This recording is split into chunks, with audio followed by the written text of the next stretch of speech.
नमस्कार दोस्तों, स्वागत है आपका स्टडी फॉर सिविल सर्विसेज में। फ्री वीडियो के लिए चैनल को तुरंत सब्सक्राइब कर लीजिए और नोटिफिकेशन को जरूर ऑन कर लेना।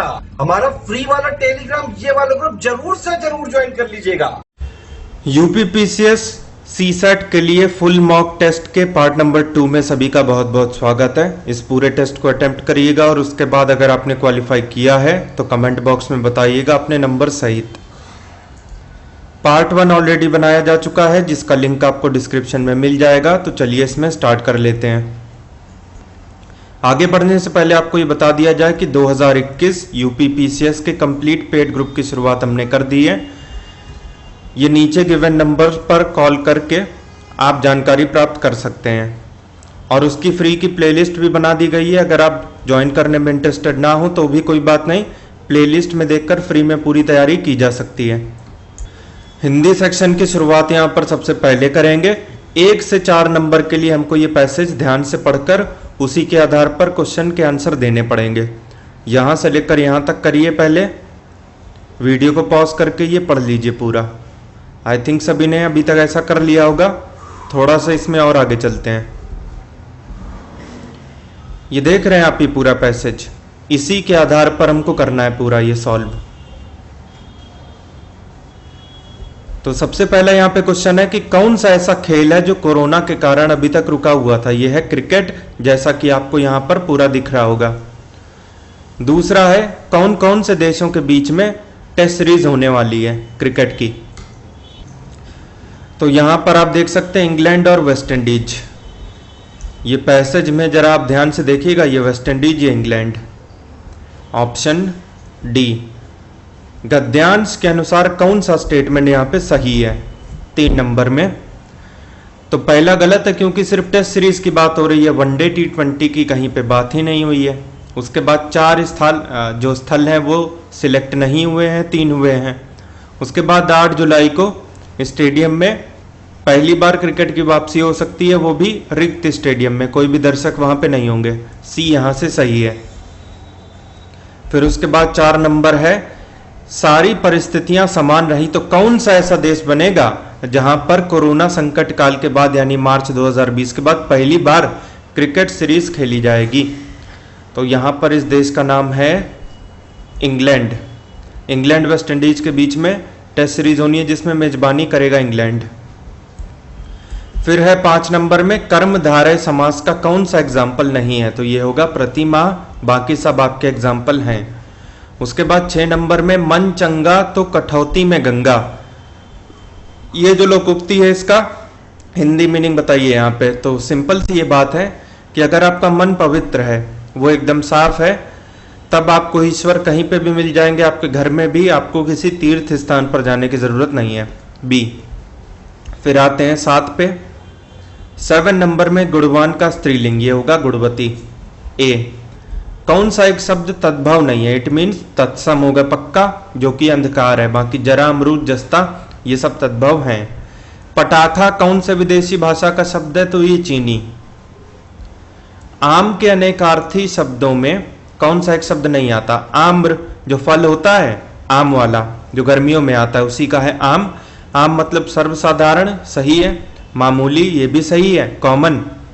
विशिष्ट ये होता है स्पेसिफिक, नॉट ऑर्डिनरी, ये होगा सी। 11 नंबर में बताइए कौन सा वाक्य शुद्ध है। पहला है रविवार का दिन था इसलिए हमारे कार्यालय में अवकाश था, यही सही है। 11 का होगा ए। बाकी बी गलत है क्योंकि विवेक और प्रतीक कंप्यूटर पर काम कर रहा है, नहीं कर रहे हैं होगा। अपने वरिष्ठ कर्मचारियों के ऊपर श्रद्धा रखनी चाहिए, ये गलत है, विश्वास रखना चाहिए। तुम क्रिकेट खेलना सीख लिए हो, ये कॉमन भाषा में तो बढ़िया वाक्य लिखा हुआ है, लेकिन ये तुम क्रिकेट खेलना सीख गए हो, दैट शुड बी राइट, ये सही होना चाहिए। 12 नंबर है किसकी वर्तनी शुद्ध है। स्पेलिंग किसकी सही है। समीकरण नहीं है, समीकरण होता है जो इक्वेशन होती है। शुद्धिकरण नहीं, शुद्धिकरण होता है ये वाला। सृष्टि सही है, 12 का होगा सी। कंप्यूटर में ये होता है। उसके बाद 13 नंबर में आकाश का पर्यायवाची कौन सा नहीं है। कौन कौन से हैं पहले। अंबर है, व्योम है, गगन है, जलज नहीं है। जलज किसका है फिर, कमल का। 13 का हो गया ए। 14 में है कि मनुष्य आशावादी होता है, इस वाक्य में संज्ञा का कौन सा रूप है, तो ये होगा जातिवाचक। 14 का हो गया सी। उसके बाद 15 उते, ये कौन सी बोली का है, तो यह है बुंदेली। 15 का हो गया ए। 16 है अतिवृष्टि का विलोम क्या है, अतिवृष्टि मतलब ज्यादा बारिश, तो अनावृष्टि यानी बिल्कुल बारिश नहीं। 16 का होगा सी। कौन सा ऊष्म व्यंजन नहीं है, तो शा सा साहा होते हैं, का नहीं है। 17 का ए। उसके बाद 18 है व्यंजन संधि का, इसमें कौन सा उदाहरण नहीं है, तो ये इत्यादि यहां से नहीं है, बाकी दिगंबर, अभिषेक, जगदीश ये सब हैं। 18 का हो गया सी। बाद क्वेश्चन नंबर 19 से आगे जितने भी सवाल आएंगे वो रीजनिंग, एप्टीट्यूड, इंग्लिश और कम्युनिकेशन, इन चारों सब्जेक्ट के आधार पर होंगे। पहला क्वेश्चन है कि इस पर्टिकुलर इर्रेशनल नंबर का स्क्वायर रूट निकाल दीजिए। ऑप्शन से चलेंगे, फिर उनका स्क्वायर करने पर अगर ये चीज आ जाती है तो वही उसका आंसर होगा। रिवर्स इंजीनियरिंग यहाँ पे हम लोग कर देंगे। फर्स्ट ऑप्शन का स्क्वायर करते हैं, √5 का 5 प्लस a माइनस बी का होल स्क्वायर लगा रहे हैं, 2√3, 4 3 12, ये तो 17 आके रह गया ना, हमें 23 चाहिए, ये रॉन्ग है। इसके बाद है दूसरा ऑप्शन जिसका स्क्वायर करने पर ये 4 5 20, ये √3 का 3, ये 23 तक तो बात बन गई। फिर माइनस 5 3 15, 2 दूनी 4, 4√15, ये टोटल हुआ 23 माइनस 4√15। ये बी ऑप्शन यहाँ से सही है एकदम। उसके बाद 20 नंबर है, ये ट्रिग्नोमेट्रिक सीरीज की वैल्यू निकाल दीजिए। तो कॉट फंक्शन यहाँ पे यूज हुआ है, 3 6 9 ऐसे करके 93। तो ये बताइए 3 3 का गैप है, तो 93 से ठीक पहले क्या रहा होगा, 90, और कॉट 90 हमको मालूम है 0 होता है, तो समथिंग इंटू 0 क्या होता है, 0। तो 0 के आने से ये मल्टीप्लिकेटिव सीरीज हो गई पूरी 0। बी। tan 90 नॉट डिफाइंड होता है, cot 90 होता है 0। बस इतनी सी बात यहाँ पे पता होनी चाहिए थी। फिर 21 नंबर, एवरेज एज जो है 21 स्टूडेंट और उनके टीचर की, मतलब 21 ये और 22वां उनका टीचर, तो 22 लोग हैं। 22 लोगों का सम बता दीजिए जरा, एवरेज इंटू नंबर, 15 इंटू 22, इसे लिख सकते हो आप 30 इंटू 11 यानी 330। तो 22 लोगों का सम भाई 330 है। If the teacher age is excluded, अगर टीचर की एज छोड़ दें तो ये बताइए लोग कितने बचे, केवल 21 स्टूडेंट। अब 21 लोगों का सम कैसे निकलेगा, the average reduces by 2, average इससे पहले 15 थी, अब की 2 कम होके 13 हो चुकी है, और लोग 21 हैं, 21 गुणे 13, इसे आप 20 प्लस 1 इंटू 13 लिख सकते हैं, 260 और 13 273। 21 लोगों का सम इतना है, 22 लोगों का सम इतना है। व्हाट इज टीचर से, जो बचा हुआ है टीचर, उसकी एज निकल आएगी 22 लोगों के सम में से 21 लोगों का सम माइनस कर दीजिए, तो 27 इधर 30 इधर, आंसर आ गया 57 डी। 57 साल उसकी उम्र होगी। फिर आते हैं 22 नंबर पे। जो 22 नंबर है उसमें दिया हुआ है x² minus 4x plus 1 is equal to 0। x common लेने पर आता है x minus 4 plus 1 by x is equal to 0। अब x तो 0 होगा नहीं, तो ये चीज 0 होगी। फिर यहां से आप लिख सकते हो x plus 1 by x is equal to 4। ये माइनस 4 उधर गया तो पॉजिटिव हो गया। अब इसमें x cube plus 1 by x cube आपसे पूछा है, मतलब इसी का क्यूब करना पड़ेगा। 4 का cube 64, x cube plus 1 by x cube plus 3ab, तो 3 into x into 1 by x into A plus B, यानी कि x plus 1 by x. 64, x से एक्स कट गया, एक्स प्लस 1 बाई एक्स ने अगर आपने 4 रख दिया यहाँ से, दिस विल बी 4, तो 3 चौक 12, 64 में 12 गया तो हो गया 52 बी। उसके बाद असर्शन और रीजन से अगला सवाल देख लीजिए। तो असर्शन आपके सामने है, water vapour is the most important green house gas. सबसे ज्यादा जो महत्वपूर्ण ग्रीन हाउस गैस है उसका नाम है वाटर वेपर, यानी H2O गैसियस स्टेट में। क्या ये बात सही है? असर्शन रीजन में हमेशा ध्यान रखिए कि जिस पे भी आप खड़े हो उसका वेरिफिकेशन पहले ज़रूरी है कि बात सही लिखी है कि नहीं, उसके बाद आगे की कहानी। तो बात तो खैर सही है, H2O सबसे ज़्यादा इंपॉर्टेंट गैस है। NCERT साइंस, ज्योग्राफी और इन्वायरमेंट हर जगह हमने देखा है।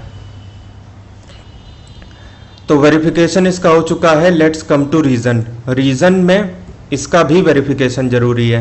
रीज़न में ये बात जरूर है कि देखना होता है कि R जो है वो A को एक्सप्लेन कर पा रहा है कि नहीं। मतलब कि यहाँ से क्वेश्चन बनता है कि H2O क्यों सबसे ज़्यादा इंपॉर्टेंट गैस है, क्या इसको एक्सप्लेन कर पा रहा है रीज़न। लेकिन सबसे पहले ये ज़रूरी है कि रीज़न सही बात बोल रहा है कि नहीं। Water vapour is the most abundant gas by both its weight and volume. Volume मतलब लीटर के हिसाब से इसका कंटेंट, और इसका वजन यानी इसके जो मॉलिक्यूल्स हैं इसका वजन काफ़ी ज़्यादा भारी होता है। सही बात है, एकदम सही बात है। It has the highest capacity of all green house gases to absorb the long wave radiation. Atmosphere में ये ऊपर मान लीजिए H2O गैस है। अब ऊपर से जितनी भी ज़्यादा वेवलेंथ वाली मतलब लंबी वेवलेंथ वाली रेडिएशंस आएंगी ये इनको एब्जॉर्ब कर लेगा और थोड़े टाइम बाद नीचे फेंक देगा। यही तो काम करता है वाटर वेपर। सही बात है, और यही इसका रीज़न भी है कि इसको क्यों सबसे ज़्यादा इंपॉर्टेंट बोला जाता है। तो असर्शन रीज़न दोनों ही सही हैं, और रीज़न जो है वो असर्शन को समझा भी पा रहा है। तो both A and R are true and R is the correct explanation of A। Option B A। उसके बाद एक और देखिए असर्शन और रीज़न का। असर्शन है there are only 8 official planet that have been left in our solar system. हमारे सौर मंडल में साल 2006 से पहले किताबों में ये दिया जाता था कि भाई वहाँ पे 9 प्लैनेट हैं, लेकिन इस समय 8 ही बचे हैं। क्या ये बात सही है? जी हाँ, एकदम सही है। रीज़न इसका है कि सिंस 2006 में ये बात पता लगी कि जो 9वें नंबर का आखिर की पोजीशन पे प्लैनेट है जिसका नाम है यम यानी प्लूटो, उसको ड्वार्फ प्लैनेट बता दिया क्योंकि वो बहुत छोटा था। तो ड्वार्फ प्लैनेट बताया ज़रूर था लेकिन साइज छोटे होने की वजह से नहीं। ड्वार्फ प्लैनेट बताने की और भी कई वजह थी कि जिस तरीके प्लैनेट में क्लाइमेट होना चाहिए, लाइफ है या नहीं ये बात इंपॉर्टेंट नहीं है, लेकिन वहाँ पर सॉलिड लिक्विड गैस प्लाज्मा सब कुछ पाया जाना चाहिए, लेकिन वहाँ पे ऐसा कुछ भी नहीं था। और ऊपर से डिस्टेंस सूर्य से बहुत ज़्यादा था, अरबों खरबों किलोमीटर, इसी वजह से वो छोटा पड़ गया देखने के लिए। और बाकी क्या उसका एक्चुअल साइज है ये कोई नहीं जानता। तो यहाँ से ये वाली बात गलत हो गई, टाइनी साइज की वजह से डिक्लेयर नहीं किया था। तो यहाँ पे बात दोनों ही सही है, लेकिन आर जो है वो एक को एक्सप्लेन नहीं कर पा रहा, और ये चीज़ दी गई है ऑप्शन बी में। 25 नंबर देखिए, स्टेटमेंट 1 है, इसमें स्टेटमेंट और कंक्लूजन है। All the students of my class wear mask, कि जितने भी स्टूडेंट हैं मेरी क्लास में सारे मास्क पहनते हैं, और जो नहीं पहनता इसका मतलब वो मेरी क्लास का स्टूडेंट नहीं है। यहाँ से ये बात हम कह सकते हैं। दूसरा है Anurag doesn't wear mask, Anurag mask नहीं पहनता, इसका मतलब वो मेरे क्लास का छात्र नहीं है। तो कंक्लूजन पहला है Anurag is not a student of my section. सही बात, अनुराग वियर्स हेलमेट, अनुराग क्या पहनता है क्या नहीं इस बारे में कोई जानकारी स्टेटमेंट्स में उपलब्ध नहीं है, इस वजह से ये गलत। तो ओवरऑल आंसर हमारा होगा कि सिर्फ और सिर्फ पहला सही है, only one follows A. 26 number देखिए सिलोजिज्म से, statement 1 some constellation are star, ये कॉन्स्टिलेशन और उसका कुछ पार्ट स्टार में आ गया। ऑल स्टार आर गैलेक्सीज, ये सारे के सारे स्टार क्या हो चुके हैं? Galaxy. All constellation are galaxy, सारे कॉन्स्टिलेशन गैलेक्सी नहीं है, सिर्फ इतना सा पार्ट है, गलत। Some constellations are galaxy, constellation का कुछ पार्ट गैलेक्सी में कॉमन है क्या? जी हाँ, इतना सा, सही है ये। उसके बाद तीसरा है ऑल गैलेक्सीज आर कॉन्स्टिलेशन, सारी गैलेक्सी कॉन्स्टिलेशन नहीं है, सिर्फ इतना सा पार्ट है, गलत। तो सिर्फ दूसरा स्टेटमेंट यहाँ से सही है, only second one follows B. उसके बाद 27 से चालू हो जाते हैं इंटरपर्सनल स्किल्स या कम्युनिकेशन स्किल पे सवाल। Which of the following are the elements of block diagram of communication system.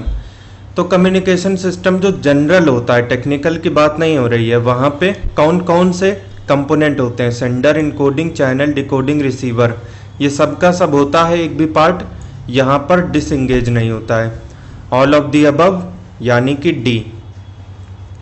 28 number में इनमें से कौन सा स्टेटमेंट गलत है, नॉट करेक्ट? पहला है you become an intensive reader, मतलब हर एक चीज की डिटेल जानने वाला reader. When you start reading a random magazine during your ongoing journey in a flight, आप विमान में बैठे हुए हैं, जा रहे हैं कहीं पे, मान लीजिए कानपुर से दिल्ली, तो वहां पर आप अगर मैगजीन पढ़ रहे हैं तो क्या आप गहन पाठक बन जाते हैं? ऐसा नहीं है, क्योंकि आप सिर्फ टाइम पास के लिए पढ़ते हैं, आपको डिटेल जानने की उतनी ज़रूरत होती नहीं है। गलत। Most of the day to day reading is loud in nature, ज़्यादातर चीज़ें तो दिन भर में हम पढ़ते हैं, क्या बोल बोल के पढ़ते हैं, चिल्ला चिल्ला के नहीं, मन में रखते हैं बातों को। अगर डिटेल जानने की आवश्यकता है तो ठीक है, अदरवाइज ऐसे ही उसको इग्नोर कर देते हैं। ये दोनों बातें सही हैं, मतलब आंसर में ली जानी चाहिए, बिकॉज गलत है। तीसरा है communication skill is an integral part of your soft skill. तो सॉफ्ट स्किल जिसमें हम ये देखते हैं कि बातचीत की क्या कला है, उसके लिए कम्युनिकेट तो करना ही पड़ेगा, ये बात सही है, और इसको आंसर में नहीं ले सकते। इम्प्रॉम्प्टू एंड एक्सटेम्पोरेनियस, जिसको ये सब्जेक्ट नहीं आता है फिर भी उसके लिए ये वोकैब जाननी ज़रूरी है, बिकॉज दोनों का ही मतलब होता है कि स्पीच देने उस सिचुएशन में चले जाना जब आपको स्पीच के बारे में उतना ज़्यादा नॉलेज नहीं है और आपने कोई खास तैयारी भी नहीं की हुई है। So these are interrelated keyword, सही है। तो आंसर में हम कौन कौन से लेंगे, सिर्फ पहला और दूसरा, 1 and 2 only, option A. 29 number है असर्शन और रीजन से। असर्शन आपके सामने है। As a BPO professional, BPO employ कौन होते हैं? जो कॉल सेंटर पर लोगों से कम्युनिकेट करते हैं, यही उनकी ड्यूटी होती है। They should always thank his customers for calling. उन लोग को ये सलाह दी जाती है कि भाई किसी की कॉल को समाप्त करने से पहले उसे थैंक यू ज़रूर बोल दो, ये बात सही है। रीज़न, क्या इसका रीज़न है बताइए? If the customer support department fails to appreciate his customers, जो भी बीपीओ यानी कस्टमर सपोर्ट डिपार्टमेंट है, अगर वो अपने कस्टमर की कदर नहीं करेंगे तो हो सकता है कि इनके कस्टमर कंपनी छोड़ दें, अपनी सर्विसेज कहीं और से लेने लगें। They may take their business somewhere else. सही बात है, मतलब पहले में जो हो रहा है इसी की वजह से हो रहा है, दूसरे वाले की, यानी दोनों बातें सही हैं और आर जो है वो ए को सही से समझा भी पा रहा है, ऑप्शन ए। 30 नंबर में है which of the following statement is true regarding organisational communication. किसी कंपनी में आप कार्यरत हैं तो वहां पे किससे कौन सी बात करनी चाहिए, क्या रूल्स फॉलो करने चाहिए, इस बारे में है ये। It is generally advise to the employees of any organisation not to discuss their work place politics outside the office. Office के बाहर निकलते ही ऑफिस के अंदर क्या क्या हो रहा है ये बातें ज़्यादा डिस्कस नहीं करनी चाहिए, ऐसी सलाह दी जाती है लोगों को। सही बात है। It is generally advise to the employees of any organisation not to breach their office manual. जो ऑफिस मैनुअल में लिखा है वो फॉलो होना चाहिए, उसका पालन होना चाहिए। सही है। तीसरा है the organisational communication generally follow some standard rules of hierarchy. सही बात है कि जो ऊपर वाली पोस्ट पे हैं वो नीचे वालों से कैसे कम्युनिकेट करेंगे और नीचे वाले ऊपर वालों से, पूरे रूल्स निर्धारित होते हैं। सही बात है, तो सभी स्टेटमेंट सही हैं, all of the above, D. उसके बाद 31 नंबर है असर्शन आपके सामने है। Knowledge and information are two key attributes involved in cross cultural communication. मतलब ये अपनी बात कह रहा है और ये उसकी बात सुन रहा है, इन दोनों के बीच में क्रॉस कल्चरल कम्युनिकेशन तभी पॉसिबल है जब इन दोनों का बैकग्राउंड अलग है। एक यूपी का है, एक राजस्थान का है, एक इंग्लिश मीडियम से पढ़ा है, दूसरा हिंदी मीडियम से। एक ने अपना ग्रेजुएशन मान लीजिए लंदन से किया है और दूसरे ने कानपुर से किया है, तो ऐसे में दोनों में कल्चरल डिफरेंसेस आ जाएंगे, यानी अब ब्रिंगिंग का फ़र्क पड़ जाएगा। तो ऐसे में एक दूसरे के प्रति नॉलेज होनी चाहिए और इन्फॉर्मेशन थोड़ी बहुत होनी चाहिए कि भाई इसको कौन सी बात बुरी लग जाती है, ये किस चीज़ से खुश हो जाता है, ये सारी चीज़ें। सही बात है। क्या इसका रीज़न हो सकता है? Cultural communication is interactive in nature. Interact करना पड़ेगा क्योंकि बिना बोले आप एक दूसरे को समझ नहीं पाएंगे। And it demands reflective listening, यानी एक ने अपनी बात बोली तो फीडबैक देना पड़ेगा कि भाई समझ में आया कि नहीं। Miscommunication will certainly occur if we don't have a significant knowledge of the cultural difference.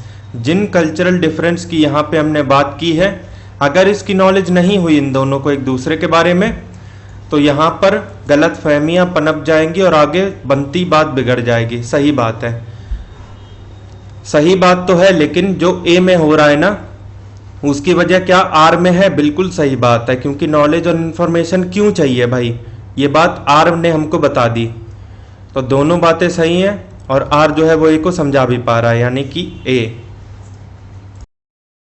33 number है कि sec 43 x है, तो इस एक्सप्रेशन की वैल्यू क्या होगी? तो sec 43 को cosec 47 लिख सकते हैं, क्योंकि sec cosec आपस में कॉम्प्लीमेंट्री फंक्शन है और यहाँ पर 90 माइनस समथिंग लिखा जाता है, 90 माइनस 43 47, ये x हो गया। तो साइन 47 हो जाएगा 1/x। अगर इस एंगल को 47 मान लिया जाए तो साइन होता है परपेंडिकुलर बाय हाइपोटेनस, ये हो जाएगा √x² - 1। ये सब चीज़ें करनी आनी चाहिए जल्दी से। तो सबसे पहले हमें चाहिए sec 47। ये क्या होता है? Hypotenuse by perpendicular, x/1। In fact hypotenuse by base, sorry, x/√x² - 1। sec² 47 हो गया x² - 1, जिसे ये भी लिखा जाता है 1। खैर यहाँ पर इसको यही रहने देते हैं। अपने पास एक वैल्यू आ चुकी है sec² 47, जो यहाँ रख देंगे। sec 43 इतना है, cos 43 रेसिप्रोकल 1/x, तो cos² 43 हो गया 1/x², ये भी अपने पास आ गया। cot² 47, cot 47 tan का उल्टा, बेस बाई परपेंडिकुलर बाई 1, तो cot² 47 होगा x² - 1, ये भी आ गया। वैसे इस पूरे को 1/sec² 47 को cos² 47 लिखा जा सकता है, तो cos² 47 हो गया sec का उल्टा ये, जिसे 1 - 1/x² अब लिख सकते हैं। इस डेटा की हमें ज़रूरत पड़ेगी, इसकी कोई ज़रूरत नहीं है, इतना हमने इरेज कर दिया। अब एक चीज़ और बची है, cosec² 43। cos 43 अपने को पता है, तो sin² 43 हो गया 1 - cos² 43, sin² theta plus cos² theta = 1 से 1 - 1/x², यानी x² - 1/x²। तो cosec होगा उल्टा, यानी कि x² - 1, ये हो गया। अब ये पूरी चीज़ है cos² 47, 1 - 1/x²। फिर है cos² 43, cos² 43 1/x² plus cot² 47 plus x² - 1। उसके बाद ये माइनस अलग से 1/cos² 47, ये आ गया x² - 1/x²। यहाँ से cosec² 43, ये हो गया x² - 1। ये सब कुछ कट गया। उसके बाद से ये +1 - 1 कट गया, ये कट गया, तो फाइनल आंसर क्या बचा? x² - 1 ए। नेक्स्ट है 34 नंबर, ट्राइंगल से। एक ट्राइंगल PQR है, PQR जो एंगल है इनका रेशियो इतना है। ये है ट्राइंगल पी क्यू आर। ये 2x हो गया, ये 2x और ये x तीनों मिला के 5x, 180 तीनों मिला के होता है, x की वैल्यू 36, तो एंगल P होगा डबल 72, एंगल Q भी डबल होगा 72 और एंगल R 1 टाइम्स 36 होगा। A line MN is drawn parallel to QR, इस QR के पैरेलल ये MN लाइन हमने ड्रॉ कर दी, ये दोनों आपस में पैरेलल हैं। उसके बाद इस PMN में देखिए आप, ये लाइन पैरेलल है तो ये एंगल और ये एंगल बराबर होगा 72। इसी तरीके से ये लाइन पैरेलल है तो ये और ये बराबर होगा 36। Angle PMN 72। उसके बाद है एंगल PNM 36। इन दोनों के बीच में डिफरेंस मतलब अंतर, तो 72 36 के बीच में 36 का डिफरेंस हो गया C। 35 नंबर है if A cos theta minus B sin theta C के बराबर है तो same expression with different sign किसके बराबर होगा। इसको दोनों तरफ अगर हम स्क्वायर कर लें तो RHS तो C स्क्वायर हो गया, LHS हो गया A square cos square theta plus B square sine square theta minus 2AB sine theta into cos theta. ये कॉस को साइन में बदलने के लिए 1 माइनस साइन स्क्वायर थीटा। अभी इसकी वजह पता चलेगी बिकॉज इसका अगर मैं होल स्क्वायर बना पाया और यहाँ पे कुछ आ गया तो ये प्राप्त करने के लिए यहाँ पे स्क्वायर रूट करना पड़ेगा और ये साइन मिल जाएगा, बस ये काम करना है। साइन को कॉस में 1 माइनस कॉस स्क्वायर थीटा और ये वाली चीज as it is sine theta into cos theta. A square minus A square sine square theta plus B square minus B square cos square theta minus 2AB sine theta into cos theta C square minus A square sine square theta minus B square cos square theta minus 2AB sine theta into cos theta और A square B square को उधर भेजेंगे, C square minus A square minus B square, ये minus common तो A square sine square theta plus B square cos square theta plus 2AB sine theta into cos theta C square minus A square minus B square. ठीक, ये चीज हो गई। इस पूरी चीज को लिख सकते हैं अपन ये a sine theta plus b cos theta का स्क्वायर, ये माइनस उधर जाएगा, माइनस से ये पूरी चीज मल्टीप्लाई होगी, a square plus B square minus C square, जो प्लस था वो माइनस एंड वाइस वर्सा। तो a sine theta plus b cos theta क्या होगा, plus minus root over a square plus B square minus C square, यानी कि D।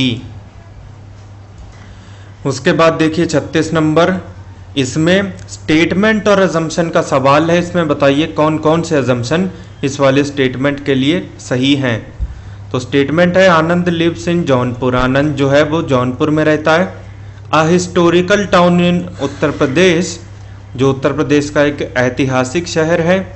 That boast of the biggest sugarcane market in the country, और उन लोगों का मानना है कि जौनपुर के अंदर सबसे बड़ी गन्ने की जो मार्केट है वो सबसे ज़्यादा वहीं पे लगती है, इससे बड़ी कोई मार्केट इंडिया में है ही नहीं। तो अजम्पशन, ये बात क्या सोच के बोली गई होगी, ये बात यही सोच के बोली गई होगी कि आसपास कोई नहीं है टक्कर में, पूरे देश में ऐसी गन्ने की मार्केट मिलेगी नहीं, ऐसा ही सोच के ये बोला गया होगा। अजम्पशन में हम यही देखते हैं कि क्या सोच के कोई बात बोली गई। तो there are other sugarcane market in the country, ये बात खैर सही तो है, तभी तो इन्होंने कंपेयर किया कि इससे बड़ी कोई मार्केट नहीं है। इसका मतलब ये लोग जानते हैं कि मार्केट तो है लेकिन इससे बड़ी नहीं है, ये सही है।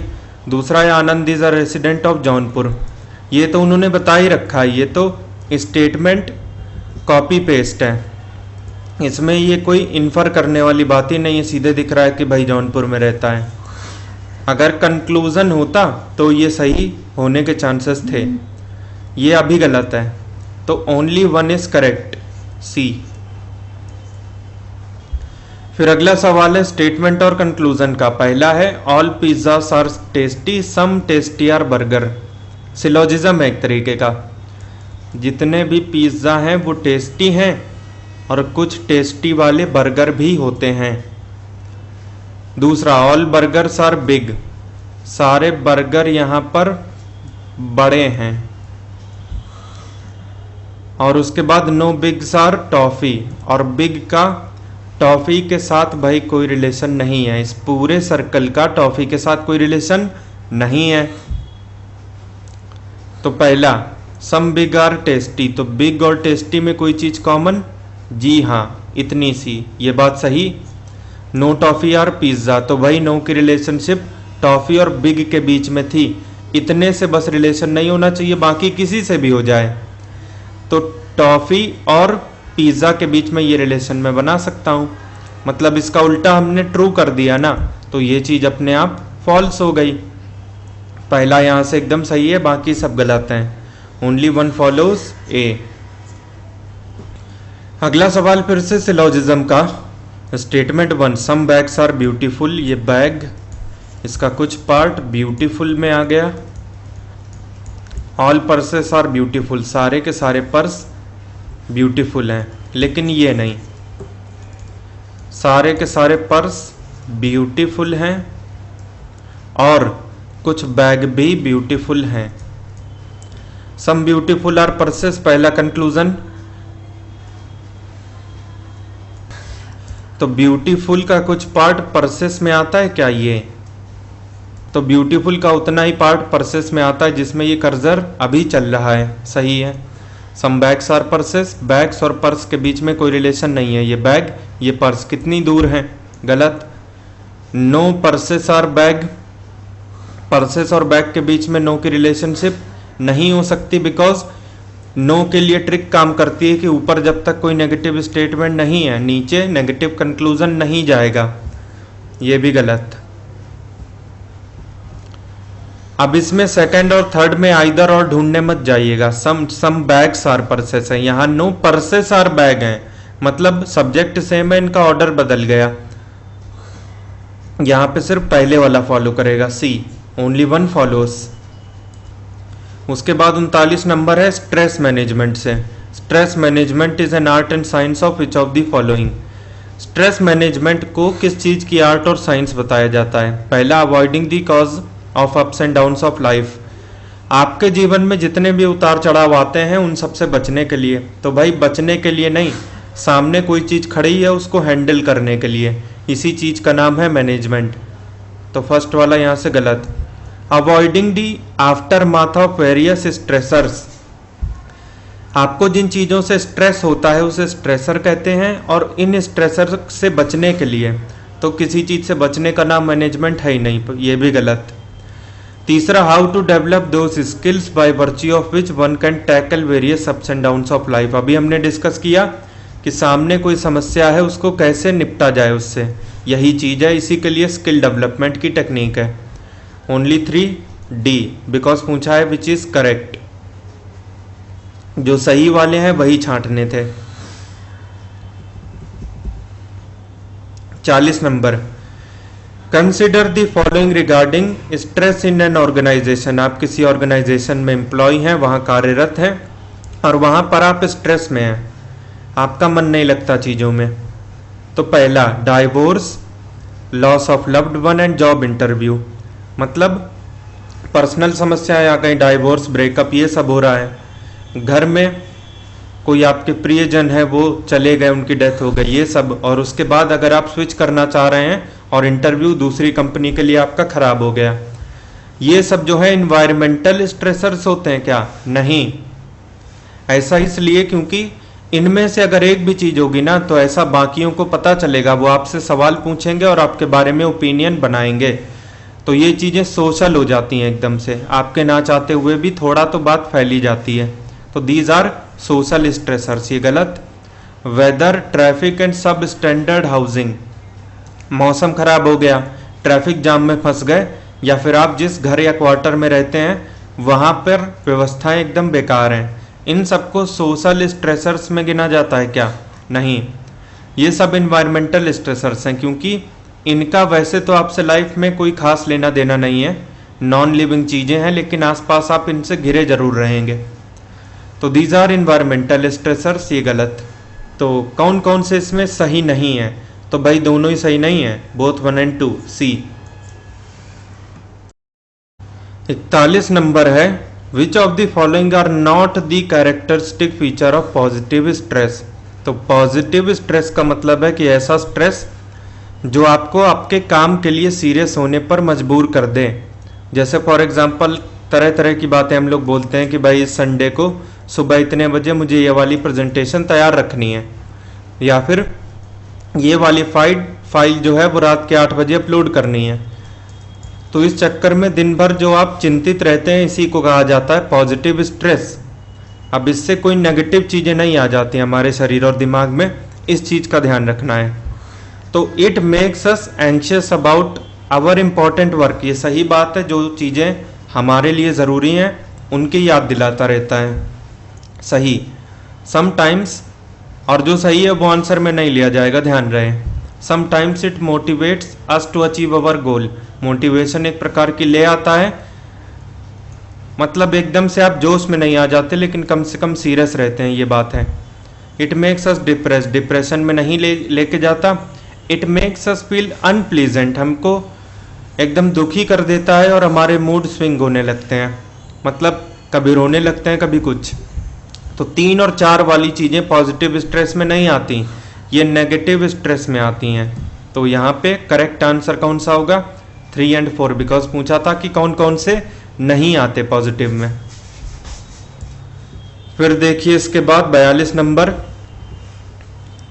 आपकी सीवी में, सीवी समझते हैं कि जो जॉब इंटरव्यूज में लेके जाई जाती है, जिसमें आपका पूरा एजुकेशनल बैकग्राउंड और सारी माइनर डिटेल्स होती हैं। तो कौन सी ऐसी प्रोफेशनल स्किल आपके अंदर है जो आपकी सीवी में एडिशनल वैल्यू डालेगी? एडिशनल मतलब सारी वैल्यूज आपके पास हैं ऑलरेडी, लेकिन उसमें +1 का काम करेगी।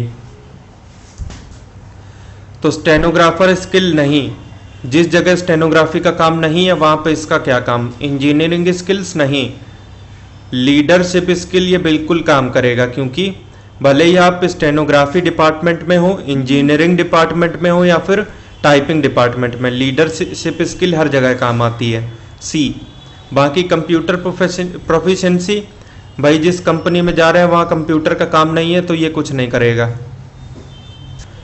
फिर है 43 नंबर, कौन कौन से 2 लोगों के बीच में सोशल कंटेक्स्ट वाली रिलेशनशिप स्टेब्लिश होती है? तो ये होती है सेंडर रिसीवर, एक बंदा अपनी बात बोल रहा है, दूसरा उसकी बात सुन रहा है, बस। अभी इसी वीडियो में इस बारे में काफ़ी बात हो चुकी है, ऑप्शन डी। 44 में बताइए कि मैनेजमेंट स्किल्स के बारे में कौन कौन से स्टेटमेंट सही हैं, ट्रू। तो पहला है मैनेजमेंट स्किल्स और लीडरशिप स्किल आपस में संबंध रखते हैं, तो सही बात है। जो अच्छा मैनेजर होगा वो अच्छा लीडर भी हो जाएगा, और जिसके पास लीडरशिप स्किल्स हैं तो वो चीज़ों को मैनेज भी कर लेगा, सही बात है। Interpersonal skills can never be related to management skill. किस बात की मैनेजमेंट करेंगे आप अगर आप दूसरों को अपनी बात समझा ही नहीं पा रहे हैं? तो रिलेशन हमेशा होगा, और इन्होंने बोला है कैन नेवर बी, नहीं हो सकता, ये गलत। तो ट्रू कौन सा हुआ? सिर्फ पहले वाला, ए। इसके बाद हम बात करेंगे 45 से 47 नंबर तक, जिसके लिए इस पैसेज को ध्यान से पढ़कर समझना पड़ेगा। इंग्लिश सेक्शन की शुरुआत हमारे यहाँ से हो रही है। इस पैसेज के थ्रू आप देख पाएंगे कि किसी देश की बात हो रही है जिसने किसी और देश के द्वारा बनाए गए एप्लीकेशन को, मतलब प्ले स्टोर पे जो ऐप डाले जाते हैं उसको बैन करवा दिया, और उसके बाद काफ़ी लंबा चौड़ा इसमें डिस्कशन है। तो पहले क्वेश्चन पे आते हैं डायरेक्ट, आप वीडियो को पॉज करके ये पैसेज पूरा पढ़ सकते हैं।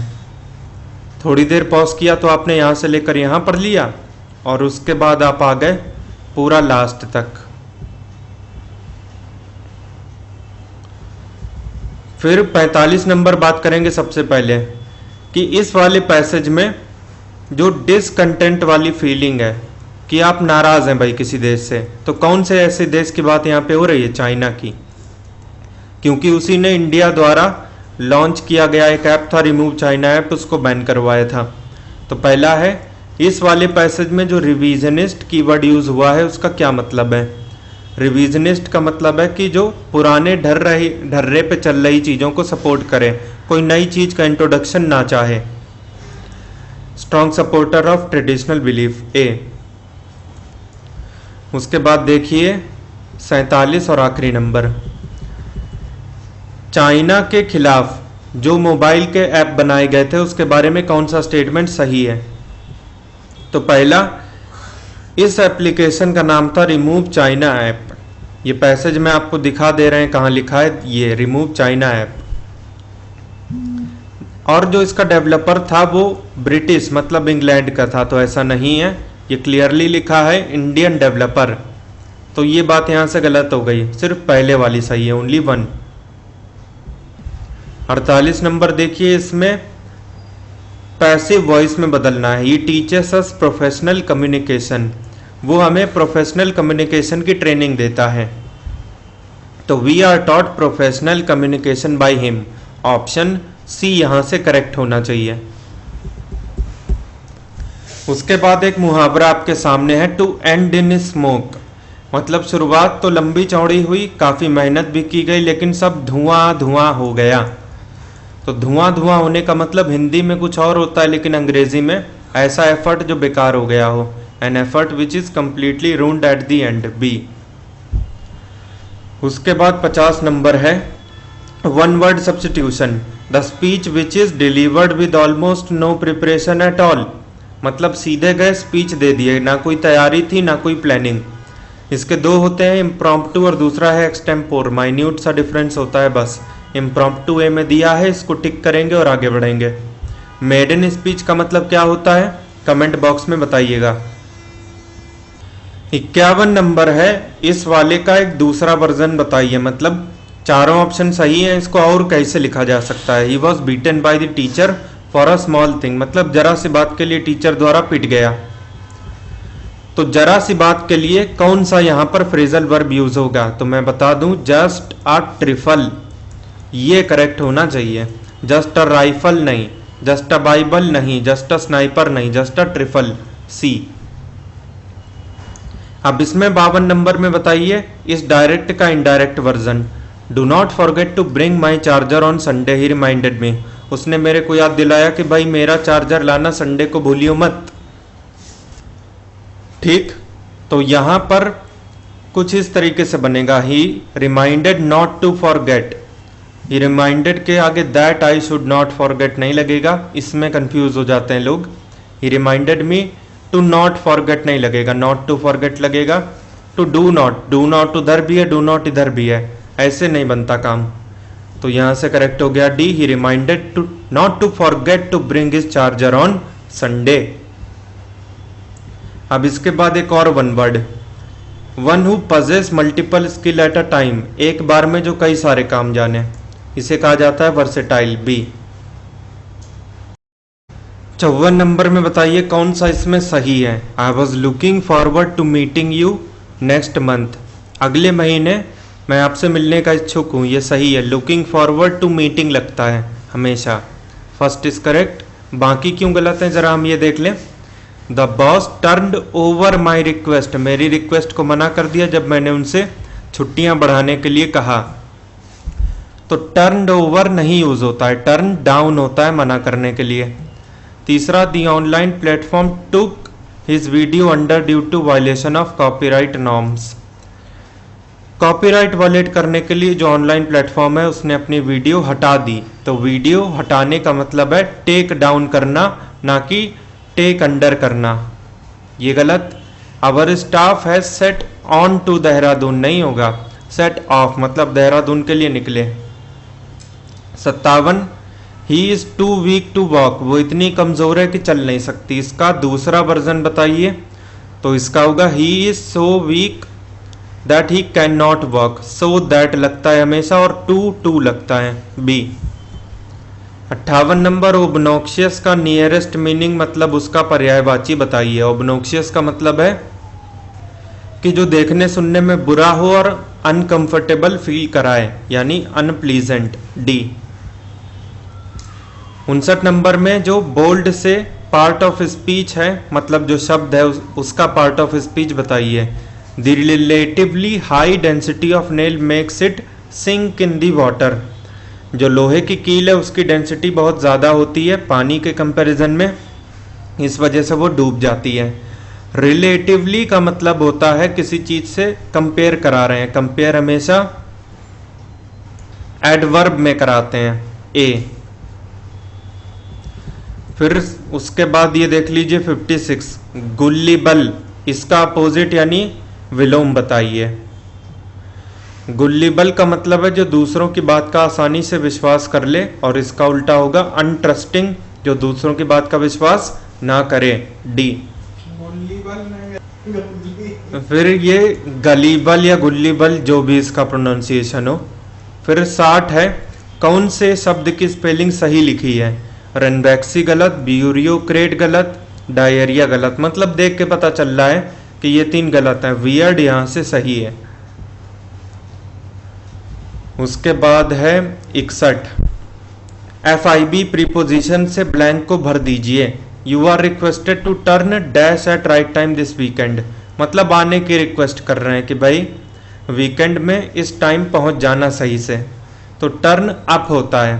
टर्न डाउन का मतलब है मना कर देना, और टर्न आउट का मतलब है कि जो रिजल्ट आपको देखने को मिलता है, कमेंटेटर वगैरह बोलते हैं turn out to be a good over, ऐसे करके। फिर 62 है, ये जो फ्रेजल वर्ब है ये किस सेंस में यूज हुआ है ये बताइए। ऑन 18 नवंबर 2013, 18 नवंबर 2013 को Sachin Tendulkar has left cricket for good, यानी क्रिकेट हमेशा के लिए बंद कर दिया है उन्होंने, छोड़ दिया। तो ये जो फॉर गुड है ये किसी के अच्छे के लिए नहीं यूज होगा, ये हमेशा के लिए यूज होगा, परमानेंट बेसिस पे, परमानेंटली, डी। 63 नंबर एवरेज का सवाल, एक ग्रुप है स्कूल में, उसमें जितने भी स्टूडेंट हैं टोटल उन सबका एवरेज 14 है। उनमें से जो 20% हैं उनका एवरेज एज 12 है, और जो 40% है उनका 16 है। तो जो बाकी के हैं उनका एवरेज एज कितना होगा। तो ये लीजिए 20%, इनका 12, ये 40%, इनका हो गया 16, तो 40 20 60 हो गया, ये रहे बाकी के 40, इनका x मान लीजिए। और टोटल स्ट्रेंथ हमेशा शुरू में 100% होती है, इसका आपको 14 दिया है। वेटेड एवरेज से आराम से ये सॉल्व हो जाएगा, लेकिन कैलकुलेशन कम कर दीजिए, 20 से इन सबको काट दीजिए, ये नंबर्स हैं 21 जा, 22 जा, 2 जा, 5 जा। इन तीनों में वेटेड एवरेज लगाएंगे और इसके बराबर कर देंगे 14 के, सिंपल है। तो 12 इंटू 1 12, 16 2 जा 32, 2 into x 2x, because some निकाला है हमने। डिवाइड किससे करते हैं, रेशियो के सम से।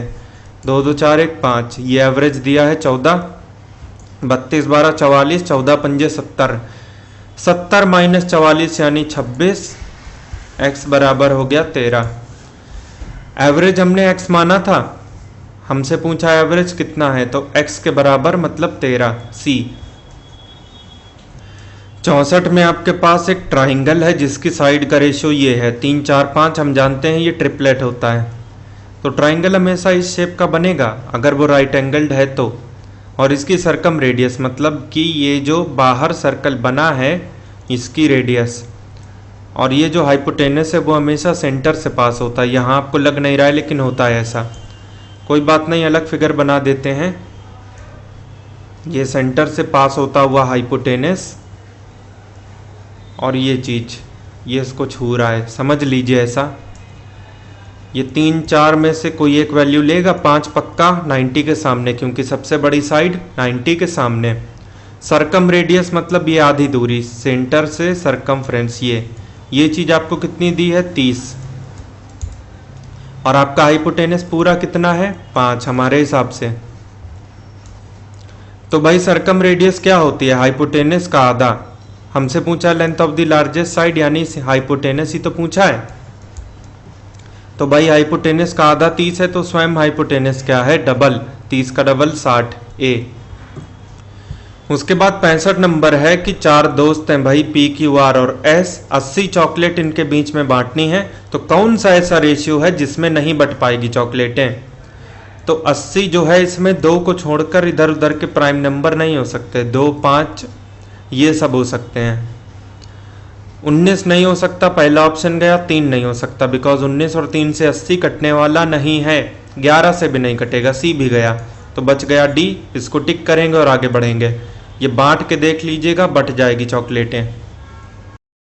फिर 66 नंबर है cosec theta minus cot theta divide by cosec theta plus cot theta. ये है 1/9। कॉसेक होता है 1/sin और कॉट होता है कॉस बाई साइन। ऊपर नीचे दोनों जगह सेम रिप्लेसमेंट हमने किया, कॉस बाई साइन। तो यहां से मिला sine theta minus sine theta cos theta, और यहां से sign theta plus sine theta cos theta. ये साइन थीटा कॉस थीटा जो इनटू में है वो कट जाएगा। साइन थीटा अगर हम कॉमन लें तो 1 माइनस कॉस थीटा, और ये हो गया 1 प्लस कॉस थीटा। इसी चीज की वैल्यू हमको चाहिए, मतलब ये गिवन है।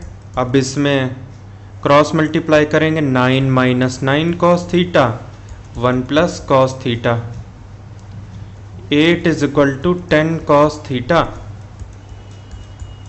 तो कॉस थीटा हो गया 4/5। बेस बाय हाइपोटेनस होता है, बेस 4 है, हाइपोटेनस 5, तो परपेंडिकुलर बाकी का 3। साइन थीटा क्या है? Perpendicular by hypotenuse 3/5 D. इसमें से कौन सा ऐसा गुण है जो कभी भी प्रोफेशनल एथिक्स में शामिल नहीं हो सकता? मतलब अगर आप किसी कंपनी में कार्यरत हैं तो वहां पर यह बिहेवियर आपका नहीं चलेगा। कॉन्फिडेंशियलिटी, ऑफिस की चीजें बाहर ना आए, ये ड्यूटी होती है। अकाउंटेबिलिटी, ये भी लगभग सेम बात है लेकिन with responsibility. Violation of internal policies of company, ये बिहेवियर आपका नहीं चलेगा। सी, जॉब के लिए खतरा बन जाएगा आपकी। बाकी पंक्चुअलिटी एक बढ़िया गुण माना जाता है, यानी आप समय पर पहुंच रहे हैं। प्रोफेशनल कम्युनिकेशन के हिसाब से कौन सा स्टेटमेंट गलत है ये बताइए। पहला है listening requires concentration but hearing doesn't necessarily require concentration. मतलब अगर आप किसी बात को ध्यान से सुन रहे हैं तो आपको अपना ध्यान वहीं पे रखना पड़ेगा, अदरवाइज आप इंफॉर्मेशन स्किप कर जाएंगे। लेकिन अगर कान में ज़बरदस्ती की कोई आवाज़ आ रही है जैसे पंखे की, वो तो आती रहेगी भले ही आप कंसंट्रेशन करें या नहीं, सही बात है। और जो सही है वो आंसर में नहीं लेंगे, गलत वाला लेना है। दूसरा, noise and communication barrier are two interrelated terms. Noise और जो कम्युनिकेशन के टाइम पर बैरियर आ जाते हैं, इनका आपस में संबंध है। सही है, बिकॉज नॉइस एक बैरियर ही तो है, उसकी वजह से कम्युनिकेशन में प्रॉब्लम आती है। फॉर एग्जांपल, आप भीड़ भाड़ में जहाँ खूब लोग चिल्ला रहे हैं वहाँ पे मोबाइल पे बात करेंगे तो ये तो बैरियर तो हो गया। C, a BPO professional should always thanks the customer for calling but not for complaining. ये यहाँ से गलत है। क्यों? क्योंकि जो कॉलिंग वाले बंदे होते हैं बीपीओ ऑफिस में, उनकी ये ड्यूटी है कि कॉल करने के लिए तो धन्यवाद दें, लेकिन वो अगर वो अपनी शिकायत बता रहे हैं तो भी आपको ये कहना ज़रूरी है कि sir thanks for your feedback, यानी आपने कॉल किया, कंप्लेंट की, उसके लिए भी धन्यवाद। ये करना चाहिए, ये गलत। तो यहाँ से करेक्ट हो गया सी। उसके बाद डी क्यों नहीं? One should be an active listener and have patience while dealing with dissatisfied customer. अगर कोई ग्राहक गुस्से में है, वो आपकी सर्विस से सेटिस्फाइड नहीं है, तब आपको धैर्य दिखा करके आराम से उसकी बातें सुननी चाहिए। ये उतना आसान नहीं होता उस मौके पर, लेकिन ऐसा ही करना चाहिए क्योंकि आप लॉन्ग टर्म को तक अपने बिजनेस में हैं, कहाँ तक आप ऐसा करेंगे। 69 नंबर में मिसिंग नंबर भरने हैं, वो भी 2 जगह पे। तो 3 और 5 के बीच में डिफरेंस 3 - 5 -2, 6 - 7 -1, 8 - 6 2, तो 9 - 3 विल बी 6। तो पहली पोजीशन पर 6 आना चाहिए, आपको -6 नहीं चाहिए। उसके बाद 3 5 8, 6 7 13, 9 3 12, 8 6 14, 6 के बाद क्या चाहिए 14, ऑप्शन सी। उसके बाद 70 नंबर है डिस्टेंस और डायरेक्शन से। A person travels 26 kilometre due south. यहाँ से अगर वो चालू होता है 26 किलोमीटर नीचे, उसके बाद 18 किलोमीटर ड्यू ईस्ट, ये 18 किलोमीटर, उसके बाद 2 किलोमीटर नॉर्थ, ये गया।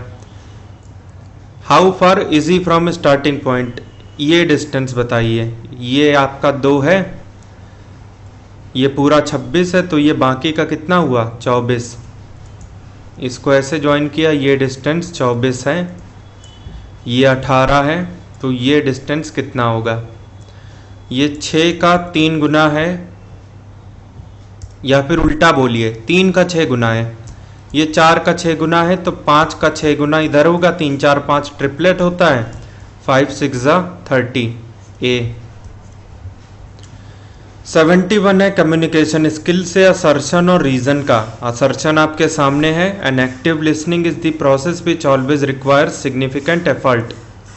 आपको एफर्ट करने पड़ते हैं अगर आप एक्टिव लिसनिंग परफॉर्म कर रहे हैं, तो किसी की बात को ध्यान से सुन रहे हैं, तो दिमाग में इंफॉर्मेशन जो काम की है उसको सिलेक्ट करना होता है, कलेक्ट मतलब। इसमें आपका अच्छा खासा ध्यान जाता है, एफर्ट जाता है, सही बात है। दूसरा, अब ऐसा ही क्यों है, यही बात जानने की कोशिश करेंगे, रीजन में है। Active listening is the process that needs willingness and practice. आपको एफर्ट क्यों लगता है, क्योंकि एक्टिव लिसनिंग काम ही ऐसा है जिसमें आपकी इच्छा शक्ति होनी चाहिए और लगातार प्रैक्टिस भी होनी चाहिए आपको। क्योंकि अगर आप किसी की बात को सुनना जानते ही नहीं, तब आप क्या अपना एफर्ट कर पाएंगे। सही बात है, असर्शन भी सही, रीजन भी सही, और असर्शन में जो भी हो रहा है वो रीजन की वजह से हो रहा है, यानी ऑप्शन ए। 72 नंबर है stress is always harmful for the body. गलत, आपको इसमें बताना है कौन सा सही है। ऐसा क्यों, क्योंकि स्ट्रेस 2 टाइप के होते हैं, पॉजिटिव और नेगेटिव। पॉजिटिव स्ट्रेस आपको आपके काम के प्रति सीरियस बना देता है, तो ये कहाँ से हार्मफुल हो गया। काम आप सही से करेंगे तो आप ही का फायदा है, गलत। दूसरा, stress is basically one of the defence mechanism of human body in which adrenaline hormone is released that result in the increased heart rate. किसी भी टाइप के स्ट्रेस में आप हो, पॉजिटिव हो नेगेटिव हो, स्ट्रेस बेसिकली ह्यूमन बॉडी जो है उसका डिफेंस मैकेनिज्म है, मतलब अंदर से शरीर खत्म हो जाए इस चीज से बचाता है बेसिकली। कौन सा हार्मोन रिलीज करके, एड्रेनालिन, मतलब एक तरीके से डिफेंस है।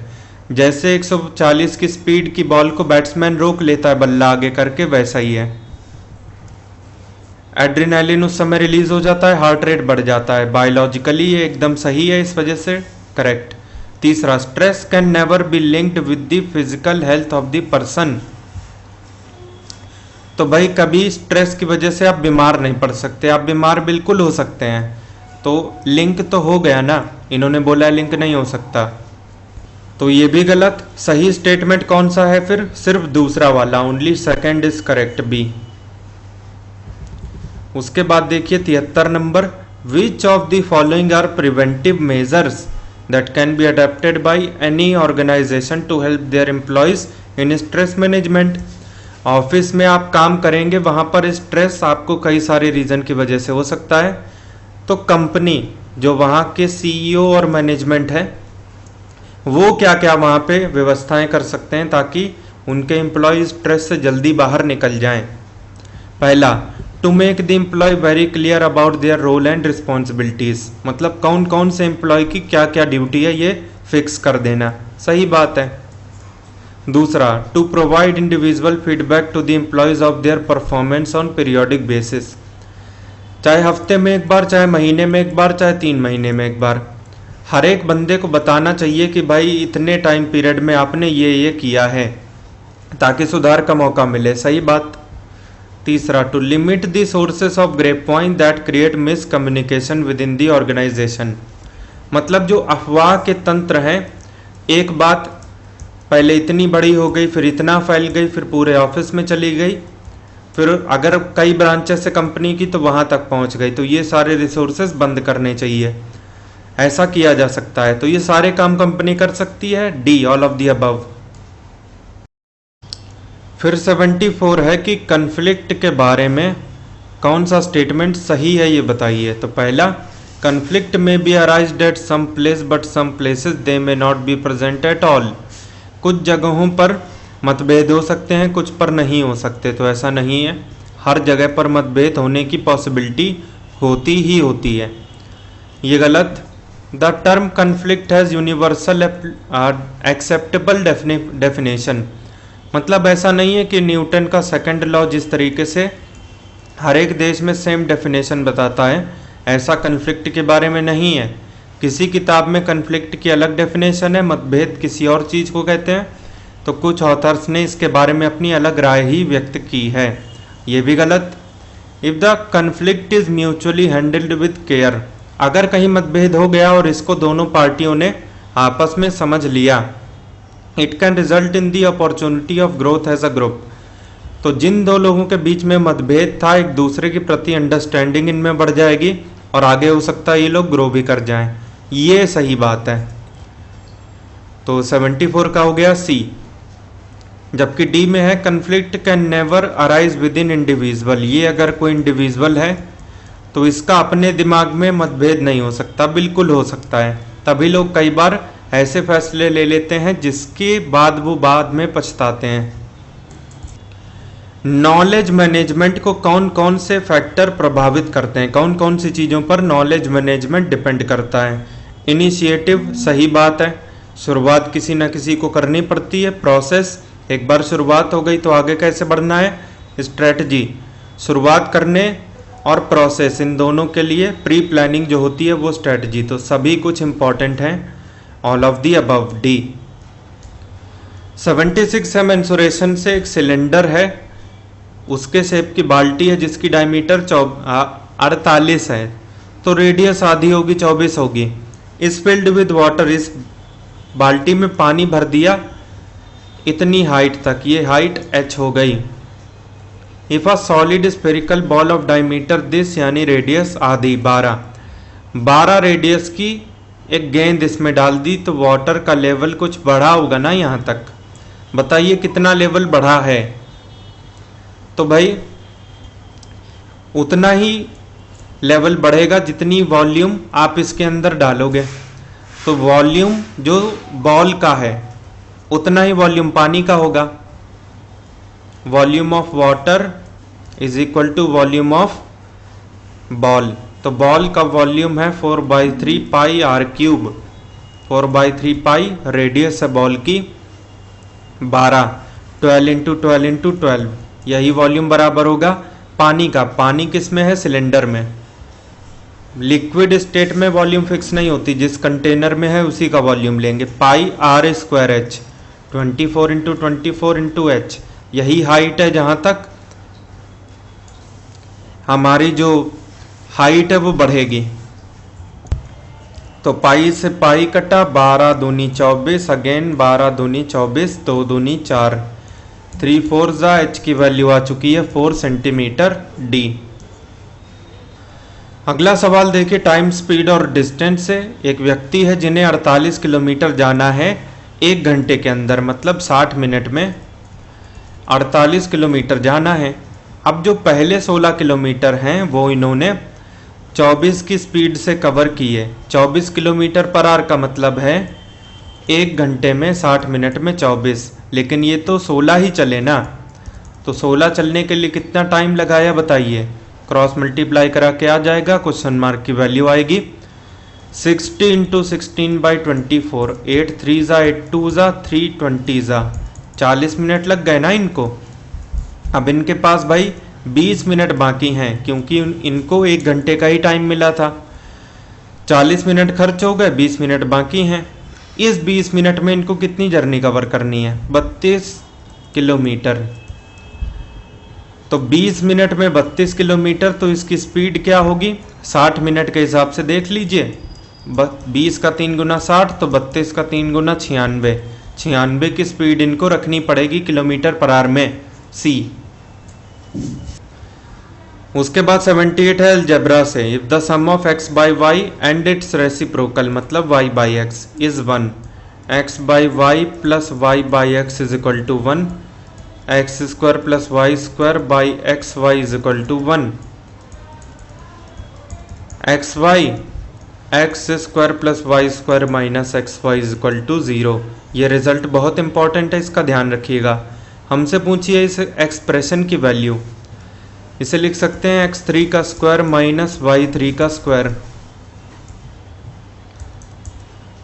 ए स्क्वायर माइनस बी स्क्वायर क्या होता है? A plus b into a minus b, x cube plus y cube और x cube minus y cube.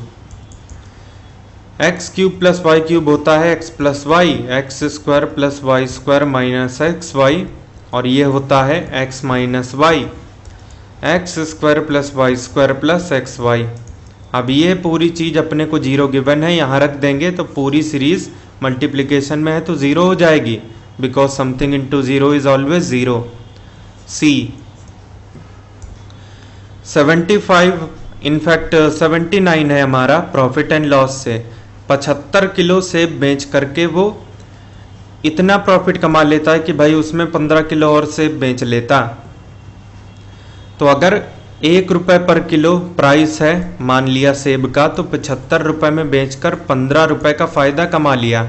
इसका मतलब खरीदा 60 में था, तो 15 का फ़ायदा हुआ 60 पे। प्रॉफिट परसेंटेज 1/4, जिसका मतलब है 25%, ए। उसके बाद 80 नंबर है डिस्टेंस और डायरेक्शन से। 2 लोग हैं संदीप और मनीष, एक ही पॉइंट से चलना चालू करते हैं, तो ये रहा वो पॉइंट। संदीप की बात करें तो 3 किलोमीटर साउथ, ये 3 किलोमीटर गया, राइट मारा। आप ऐसे जा रहे हैं, राइट मारेंगे तो इधर आएंगे, और गया 6 किलोमीटर, 6 किलोमीटर। अब बात करते हैं मनीष की, उसको डिफरेंट कलर से यहाँ पे हम दिखाते हैं, ब्लू से दिखाएंगे इसे। मनीष सबसे पहले ये गया 6 किलोमीटर, और उसके बाद वेस्ट मार चुका है 4 किलोमीटर, इनफैक्ट राइट ऐसे गया, राइट मारेगा ऊपर जाएगा 4। मनीष भाई यहाँ पे है। How far they are apart now, इस पॉइंट और इस पॉइंट के बीच में डिस्टेंस बताइए। इस लाइन को ज्वाइन कर दिया, ये 3 और ऊपर 4, टोटल हो गया 7 किलोमीटर, सी। फिर आ जाते हैं 81 नंबर पर। काफ़ी सारे इंस्ट्रक्शन हमें गिवन है कि ए इससे छोटा है, बी उतना बड़ा नहीं है, ये सब। अब ऐसे में हमें हमेशा देख लेना चाहिए कि एग्जैक्टली पूछ क्या रहे हैं। तो हु इज़ द टॉलेस्ट, मतलब जो सबसे लंबा बंदा है उसका नाम बताइए। तो भाई जो सबसे लंबा होगा वो किसी ना किसी से छोटा नहीं होना चाहिए। ए इज़ शॉर्टर, तो भाई ए को इन्होंने छोटा बता दिया, ए यहाँ से चला गया। B is not as tall, तो बी सी से ऊपर बड़ा नहीं है, तो बी और सी बराबर हैं वैसे। A is not as short as D, A D के बराबर छोटा नहीं है, तो भाई डी छोटा हो गया। पिछले इंस्ट्रक्शन पर वापस चलते हैं जहाँ पे हमें बताया गया था कि बी सी जितना बड़ा नहीं है, मतलब बी छोटा निकल गया, तो बी भी गया तो सी बच गया। इसको टिक करेंगे ऑप्शन ए को और आगे बढ़ेंगे। 82 नंबर है, इनमें से कौन कौन से नंबर और उसके अलावा साइन अगर आप बदल दें तो इक्वेशन सेटिस्फाई हो जाएगी, LHS RHS ऐसे में बराबर हो जाएगा। ऑप्शन से अगर हम चलें तो पहला ऑप्शन है इंटू और डिवाइड बाई, तो 67 plus 5 as it is, minus as it is 3, divide by है तो इंटू, इंटू है तो डिवाइड बाई 8। अब 3 इंटू 1/4, ये 3/4 आपको कभी भी इंटीजर नहीं देगा, जबकि RHS में इंटीजर गिवन है 8। ये हटा दिया ऑप्शन, बिकॉज मैच नहीं करेगा। उसके बाद देखिए बी, 2 और 5 को बदलना है, तो 67 प्लस 2 माइनस 3, साइन में कुछ नहीं करना है, 2 है तो 5 इंटू 8, 3/5 गुणे में 8, ये कभी भी आपको इंटीजर नहीं देगा, ये भी ऑप्शन हमारा रॉन्ग हो गया। इसके बाद डिवाइड बाय और माइनस, 67 प्लस 5 ये माइनस है तो डिवाइड बाय, ये डिवाइड बाय है तो minus, into as it is 72/3 ये पूरा 24 हुआ, 2 8 16 हुआ, 24 माइनस 16 8 हुआ, और 8 ही हमको गिवन है, ये वाला ऑप्शन हमारा सही हो गया, सी वाला। 83 भी एकदम सेम है, इसमें हमें बस साइन बदलने हैं। सारे नंबर पहले एज इट इज कॉपी कर लिए और उसके बाद ऑप्शन बाय ऑप्शन हमने प्रोसीड किया। पहले ऑप्शन के हिसाब से डिवाइड बाय और into, plus as it is, minus as it is, into है तो डिवाइड बाय है तो इनटू, 3/42 इंटू 7, ये हाफ जो है ये हमेशा जो वैल्यू देगा वो इंटीजर नहीं होगी, पॉइंट में होगी, ये ऑप्शन गया। उसके बाद अगर आप देखें बी में तो प्लस और डिवाइड बाय, सारे number as it is copied, ये प्लस है तो divide by, minus as it is, into as it is, divide by है तो plus, 2 minus 126 plus 7, 9 minus 126 minus 117, जबकि हमें 89 गिवन है, ये भी गया। फिर अगर आप देखें तो डिवाइड बाय और माइनस, तो 12 6 3 42 और 7, plus as it is, minus है तो divide by, into as it is, divide by है तो माइनस, 42 दूनी 84, 12 96 माइनस 7 89, सेटिस्फाई कर गया, सी को टिक करेंगे और आगे बढ़ेंगे। 84 नंबर में कोई स्क्वायर है जिसकी साइड आपने 20% से बढ़ा दी, तो कितने परसेंट से भाई एरिया बढ़ेगा और कितने से perimeter.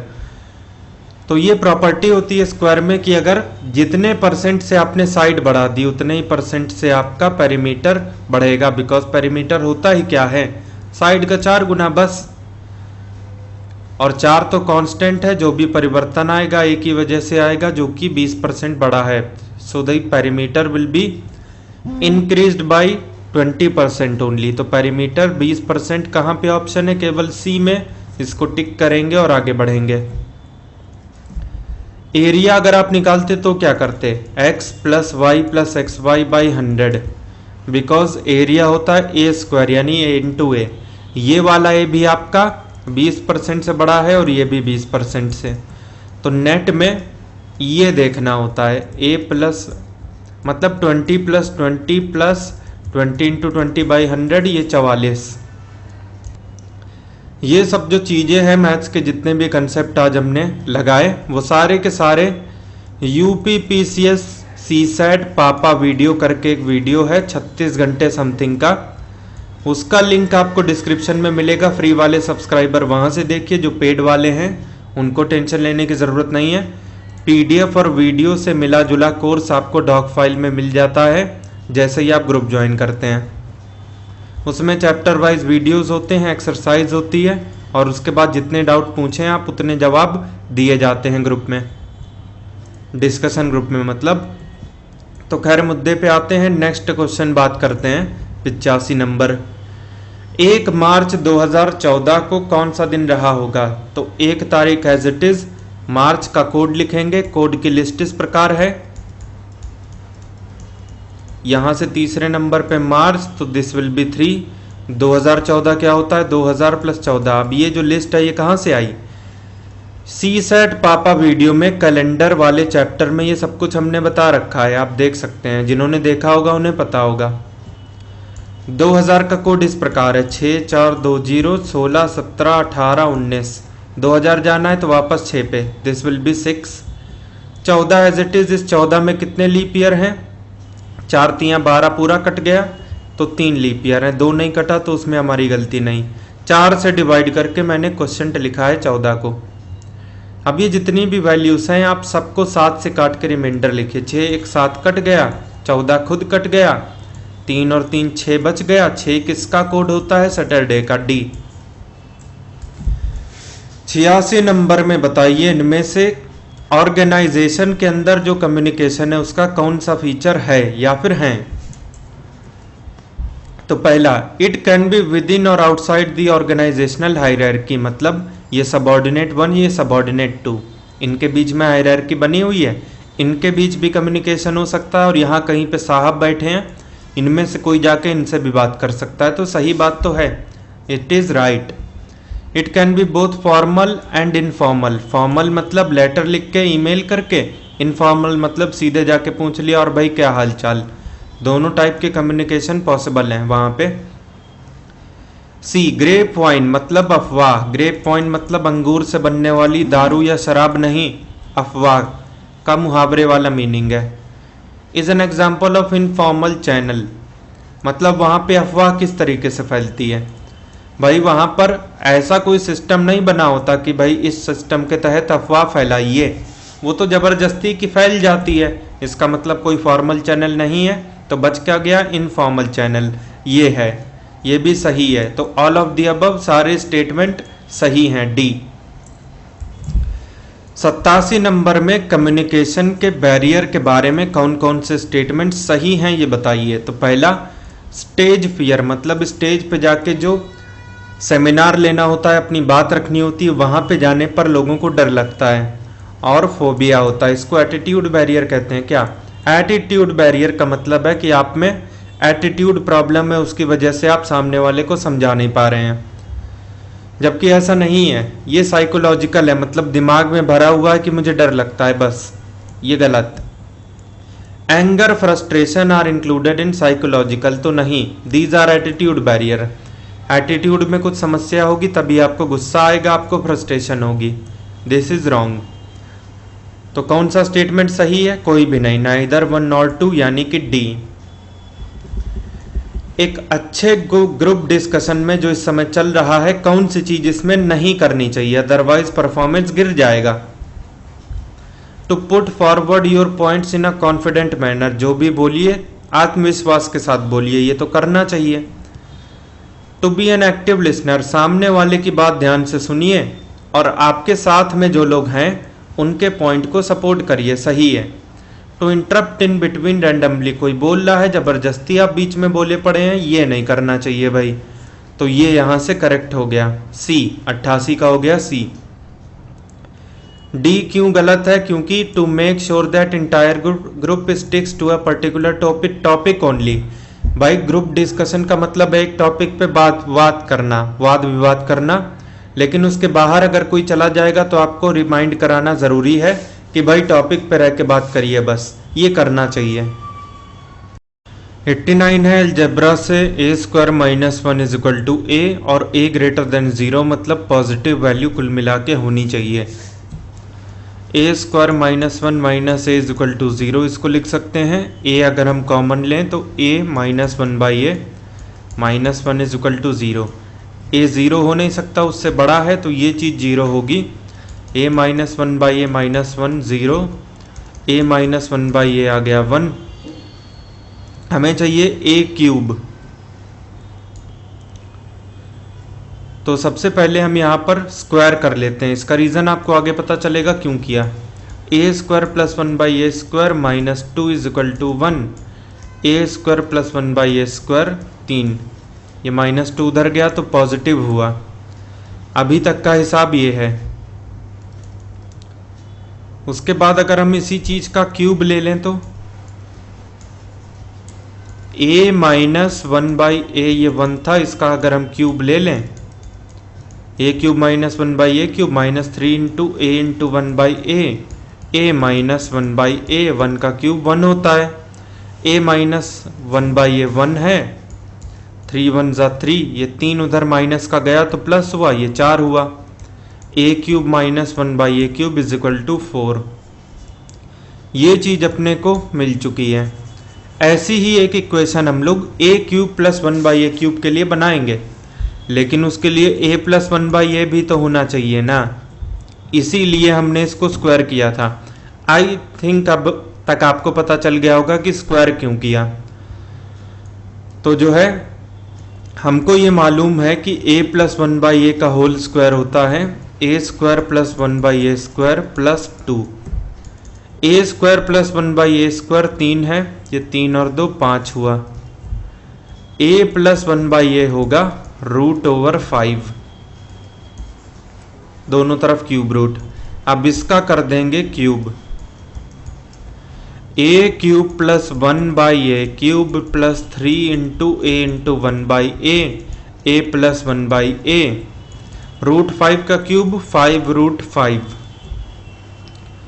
a cube plus 1/a cube plus 3, ये पूरी चीज क्या है √5। यहां से हमने क्या निकाल लिया, a cube plus 1/a cube is equal to 5√5 minus 3√5 2√5। आप सारी चीजें भूल के सिर्फ दो चीजों पर फोकस करिए, एक तो a cube plus 1/a cube पे और दूसरा a cube minus 1/a cube पे।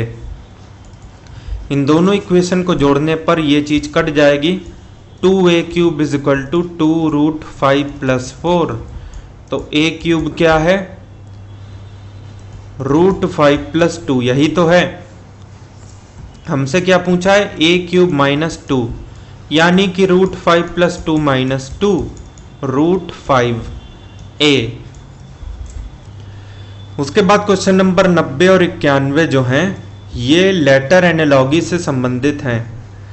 b से d प्लस 2, k से n प्लस 3, 11 3 14, l से p प्लस 4, p से u प्लस 5। तो प्लस 2 यहां से करेंगे u आएगा, b और c कट गया बिकॉज वहां पे u शुरुआत में नहीं है। फिर 3 15 3 18, u के बाद क्या चाहिए r चाहिए। u r आपको कहां पे दिख रहा है a में, इसको टिक करेंगे और आगे बढ़ेंगे। उसके बाद सिमिलरली उसी तरीके का अपने पास नाइक है, n14 j10 माइनस 4, i से e माइनस 4, k से g माइनस 4 और e से a माइनस 4। सारे न्यूमेरिकल इक्विवेलेंट अगर आपको याद है तुरंत कर लेंगे। s से माइनस 4, 15 में 4 मतलब 19 में 4 गया तो 15, it should be o because 15 मतलब o। c और d हटा दीजिए, o आपको नहीं मिला। उसके बाद माइनस 4, a को 27 लिख सकते हैं बिकॉज 26 लेटर तो z तक होते हैं लेकिन 27वां कुछ होता ही नहीं है। वापस से a आ जाएगा तो a को ही 27 मान लिया है, 27 में 4 गया 23। o के बाद क्या है w यानी कि b। फिर 92 नंबर है, इस सीरीज को कंप्लीट करिए। m से o प्लस 2, o से q प्लस 2, तो q से प्लस 2 करेंगे तो s आएगा, s सभी में है। उसके बाद l से n प्लस 2, n से p प्लस 2, तो p से प्लस 2 r। s के बाद r चाहिए, q नहीं चाहिए तो a और d को हमने हटा दिया। फिर है q हमको चाहिए ही नहीं। उसके बाद x या y में से एक चीज मैटर करेगी, s से u प्लस 2, u से w प्लस 2, तो w से प्लस 2 आएगा 25, जिसका मतलब y, तो s r q y c।